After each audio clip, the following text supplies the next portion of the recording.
নমস্কার, জয় শ্রী গণেশ। প্রত্যেককে জানাই স্বাগতম।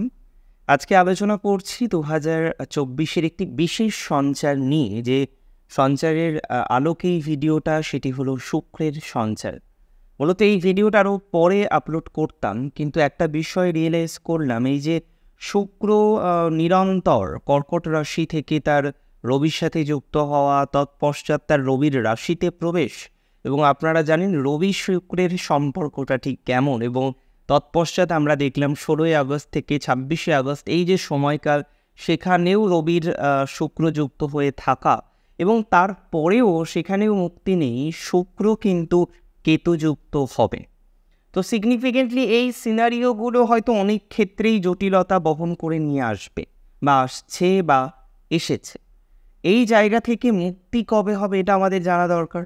এবং এটা যেহেতু রিসেন্ট সমস্যা, কয়েকটা মাসের সমস্যা, এই সমস্যা থেকে আলটিমেটলি আমরা কতটা relief or we can say relaxation পেতে পারি, এই দুটো বিষয় কিন্তু আজকে আমরা জানার চেষ্টা করব, বা আজকে আমরা জানব। আর আলোচনার কেন্দ্রবিন্দুতে যে রাশিটিকে আমরা নির্বাচন করেছি সেটি হলো কর্কট। কর্কট রাশির জাতক জাতিকাদের শুক্রের সঞ্চারের ভিত্তিতে আলোচনা চলবে, এবং শুক্র এই রাশিটিতে, তুলা রাশিতে যখন অবস্থান করবেন, ঠিক 18ই সেপ্টেম্বর থেকে 13ই অক্টোবর, এই একটা মাসের কম সময়কাল, কিন্তু এই সময়ে 3টি তার নক্ষত্রে অবস্থান থাকবে। প্রথমত আমরা দেখতে পারবো চিত্রাতে সে অবস্থান করবে 23 তারিখ পর্যন্ত।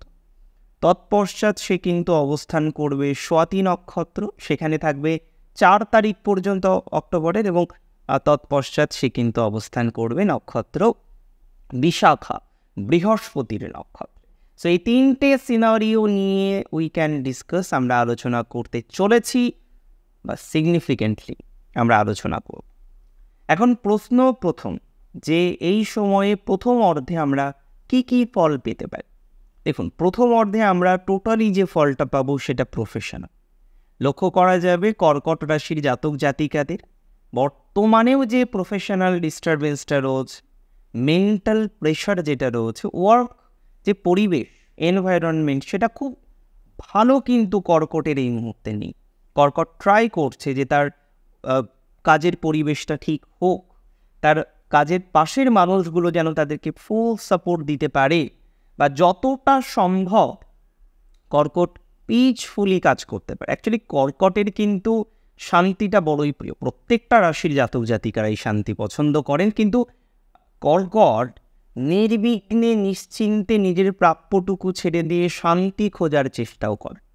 সো এই কর্কট রাশির জাতক জাতিকাদের জীবনচক্রে আমরা বিভিন্ন রকম ঘটনা দেখেছি, কষ্ট, দুঃখ, এবং তার থেকেও বড় কথা অ্যাটাচমেন্টের ভয়, অ্যাটাচমেন্ট রিলেটেড প্রবলেম, পরিবার কেন্দ্রিকতা প্রচুর পরিমাণে বেশি থাকে কর্কট।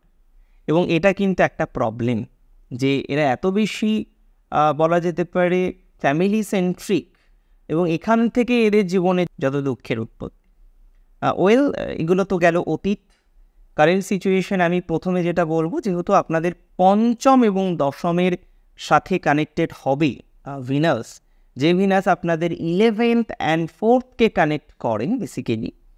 সো পরিবার কেন্দ্রিক পজিটিভিটি আসবে, পিতা কেন্দ্রিক পজিটিভিটি আসবে, পিতার স্বাস্থ্য উন্নতি, পিতার অর্থনৈতিক উন্নতি, পিতার কিছু আটকে থাকা প্রাপ্তি, হঠাৎ করে দেখবেন এই সময়ে কিছু একটা ইনিশিয়ালাইজেশন হলো, ভেহিকেল প্রাপ্তির সম্ভাবনা এই সময় বাড়তে পারে। অনেকেই হয়তো পরিকল্পনা করবেন যে একটা ভেহিকেল ক্রয় করা যাক, বা একটা ল্যান্ড বা প্রপার্টি ক্রয় করা যাক, তার কিন্তু একটা স্ট্রং পসিবিলিটিস বা সম্ভাবনা এই সময়ে আমরা কর্কট রাশির জাতক জাতিকাদের ক্ষেত্রে দেখতে পারবো। সিগনিফিকেন্টলি আমরা আরও বেশ কিছু বিষয়ের কিন্তু কানেকশন বা কোলাবোরেশন এই সময়ে দেখতে পারবো, যার মধ্যে কর্কট রাশির জাতক জাতিকাদের মানসিক চাপ কমে যাওয়ার একটা অবকাশ এই সময় কিন্তু থাকে। সুতরাং শারীরিক সুখ, মানসিক সুখ, হ্যাঁ, গৃহজ সুখ প্রাপ্তির সম্ভাবনা। শারীরিক সুখ বলতে আপনার হেলথের একটু ইমপ্রুভমেন্টের জায়গা। শনি অষ্টমে আছেন, এই কথাটা মাথায় রেখেই কিন্তু এই প্রেডিকশনটা করছি, যে মানসিক সুখও এই সময় কিছুটা প্রাপ্তি হবে। সিনারিও আরও বেশি পরিবর্তিত হবে ঠিক 24শে সেপ্টেম্বর থেকে 4ঠা অক্টোবর। কেন? কারণ এই সময়ে আমরা দেখতে পারবো একাদশস্থ গ্রহের নক্ষত্রে শুক্রের অবস্থা, এটি অসম্ভব শুভ সমন্বয়, যার প্রভাব এবং নবমপতি ষষ্ঠপতির নক্ষত্রে অবস্থান করবেন অ্যাকচুয়ালি শুক্র। কিভাবে? রাহুর নক্ষত্র তো বৃহস্পতির নক্ষত্রের সাথে ম্যাচ করলে হবে না। দেখুন, রাহুর নক্ষত্রে অবস্থান করলেও রাহু এই মুহূর্তে বৃহস্পতিকেই রিপ্রেজেন্ট করছে, কারণ ষষ্ঠ এবং নবম এবং দ্বাদশ, সুতরাং ষষ্ঠ, নবম এবং একাদশকেই সিগনিফাই করছে আলটিমেটলি। বৃহস্পতি ষষ্ঠপতি আপনাদের নবমপতি একাদশে বসে আছে, সো রাহুও সিমিলার ফল দেবে, একটু ঘুরিয়ে দেবে।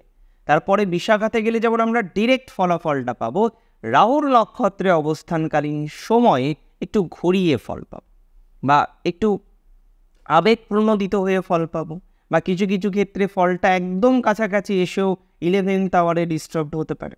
আমি সিগনিফিকেন্টলি এই বিষয়টা বুঝতে পারছি যে রাশি কর্কটের এই সময়ে আমরা প্রথমত দেখতে পারবো গুরুজন হেলথের পজিটিভিটি, প্রথম। দ্বিতীয়ত আমরা দেখতে পারবো চাকরি প্রাপ্তির সম্ভাবনা বাড়বে।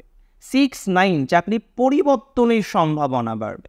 যারা এই মুহূর্তে বেকার রয়েছেন, চাকরির চেষ্টা করছেন কয়েক মাস ধরে, বা ভেরি রিসেন্ট আপনার কোর্সটা কমপ্লিট হয়েছে, আই মিন টু সে হয়তো বিটেক কমপ্লিট করেছেন, সমগোত্রীয় কোনো প্রফেশনাল ডিগ্রি আপনি কমপ্লিট করেছেন, এবং এখন আপনার একটাই মোটিভ, একটাই আপনার উদ্দেশ্য যে এই জায়গা থেকে কিভাবে আরও এনহান্সিং একটা পরিস্থিতি তৈরি করা যায়। আই স্ট্রংলি বিলিভ, আমি বিশ্বাস করি, আমি মনে করি এই জায়গা থেকে একটা এনহান্সিং জায়গা নিশ্চিতভাবেই কর্কট রাশির জাতক জাতিকারা তৈরি করতে পারবেন, এবং 4 অক্টোবরের মধ্যেই পারবেন। 24শে সেপ্টেম্বর থেকে 4 অক্টোবর, এই যে সিনারিওটা, এই যে সময়কালটা, এই সময়কালের মধ্যেই এটা কিন্তু সম্ভব।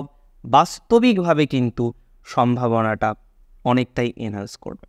ওয়েল, ফার্দার আমরা ডিসকাস করি। এবার আমাদের যে ডিসকাশনের বিষয়বস্তু রয়েছে সেটি হলো কর্কট রাশির জাতক জাতিকাদের এই সময়কালে কোনো স্থাবর সম্পত্তি প্রাপ্তি হতে পারে কিনা, বা যেহেতু ভিনাস বুঝতেই পাচ্ছেন ভেহিকেলের কোনো কানেকশন আসতে পারে কিনা, বা চতুর্থে বসে আছে গৃহজ কোনো লাভ হতে পারে কিনা, বা একটা ওয়েল ফার্নিশড ফ্ল্যাট ক্রয় করার অপরচুনিটিস বা সুযোগ আসতে পারে কিনা, এই ধরনের বিষয়। এটাই উত্তর আপনাদেরকে আমি দেব যে হ্যাঁ, এখানে একটা হাই পোটেনশিয়ালিটি রয়েছে, বা বলা যেতে পারে একটা হাইলি পজিটিভিটির জায়গা, দ্যাট উই ক্যান এক্সপেক্ট, আমরা আশা রাখতে পারি সেটা কিন্তু বাস্তবায়িত হবে বা সুসংজ্ঞায়িত হওয়ার সম্ভাবনাই রয়েছে। যারা ফ্ল্যাট, বাড়ি ইত্যাদি বিষয় নিয়ে কোনো রকম আইনি জটিলতায় রয়েছেন তাদের ক্ষেত্রে কিন্তু এটুকু বলা যেতে পারে পজিটিভিটির মাত্রাটা নিশ্চিতভাবেই বৃদ্ধিপ্রাপ্ত হবে। এটা নিয়ে আমার অন্তত কোনো ডাউট নেই, বা ডাউট প্রকাশের কোনো অবকাশও নেই।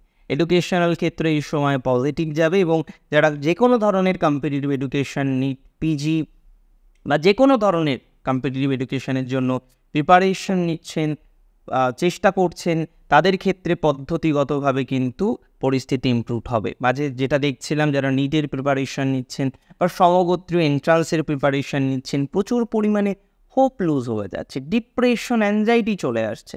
দেখুন, এই সময়টা খুব ক্রিটিক্যাল। মে মাসে পরীক্ষা বা তার পরপর থেকেই পরীক্ষাটা শুরু হয়। সো আপনি যদি নিজের মাইন্ডটাকে কন্ট্রোল করতে না পারেন, আপনি যদি বারংবার এই এন্থু হারিয়ে ফেলেন, ডিপ্রেশনের মধ্যে চলে যান, তাহলে কিভাবে আপনি ইমপ্রুভ করতে পারবেন? তাহলে কিভাবে আপনি পরিস্থিতিকে অনেক বেটার একটা জায়গায় নিয়ে যেতে পারবেন? এটা কিন্তু প্রশ্নের মধ্যে পড়ে, বা এখানে কিন্তু একটা বড় সড়ো কোশ্চেন মার্ক চলে আসে, রাইট? আই বিলিভ যে এই বিষয়টা থেকে আমরা নিজেদেরকে একটা পজিটিভ ক্রমে, পজিটিভ দিকে নিয়ে যাওয়ার চেষ্টা রাখবো, এবং সেই চেষ্টায় আমরা কিন্তু সফল হব, বা তেমন সম্ভাবনাও কিন্তু তৈরি হবে।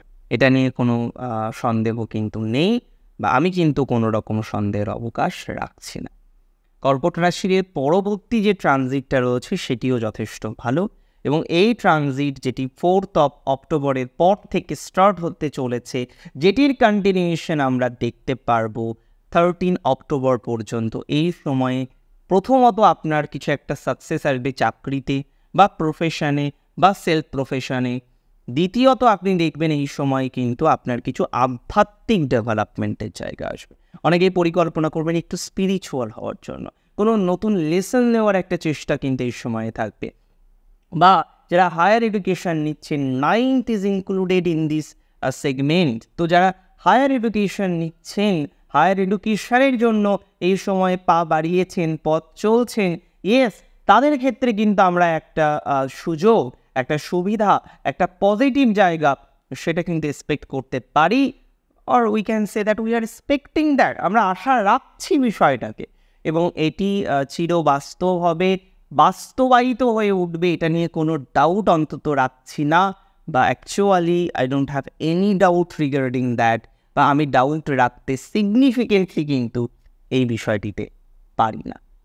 চলুন ফার্দার আমরা ডিসকাস করি। আমাদের অনেক বিষয় নিয়ে এখনও ডিসকাশন কিন্তু ডিউ রয়েছে, যেটির মধ্যে প্রথমত আসে যারা বিদেশে যেতে চাইছেন বা দূর প্রদেশে রয়েছেন। দেখুন, কর্কটের প্রচুর জাতক জাতিকারা রয়েছেন, তারা বর্তমানে কিন্তু ফরেনে আছেন। ঠিক আছে, সেটা তো খুব ভালো কথা, ফরেনে আছেন, ফরেন কন্টিনিউশন চলছে। এখন আপনি যদি আমাকে প্রশ্ন করেন, এই যে ফরেনে রয়েছি, এখানে কতটা আপলিকমেন্ট হবে, বা ফরেন গোয়িংয়ের ক্ষেত্রে কতটা আপলিকমেন্ট হবে, আমি বলবো যেটা আমি বললাম, অক্টোবরের 4th থেকে 13th অফ অক্টোবর এই টাইমটা ভালো যাবে। এই সময় কিন্তু growth or I can say opportunities will be increase. আর ফাইনালি এটা কিন্তু একটা শুভ দিক, এটা নিয়ে কিন্তু কোনো সন্দেহ নেই। ফার্দার আমরা ডিসকাস করবো। এক্ষেত্রে আমি এটুকু আপনাদেরকে জানাই যে কর্কট রাশির অন্তত পক্ষে কিছুটা সুখ বৃদ্ধিপ্রাপ্ত হতে চলেছে এই এন্টায়ার ভিনাসের ট্রানজিটে।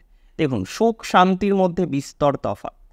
আপনি সুখ হয়তো পারচেস করতে পারবে, সুখ হয়তো প্রাপ্তি করতে পারবেন সহজেই, বা একটু চেষ্টা করলেও সুখ পাওয়া যায়, কিন্তু শান্তি, পিচ, এটা কিন্তু একটা আলাদা লেভেলের, একটা আলাদা বিষয়বস্তু।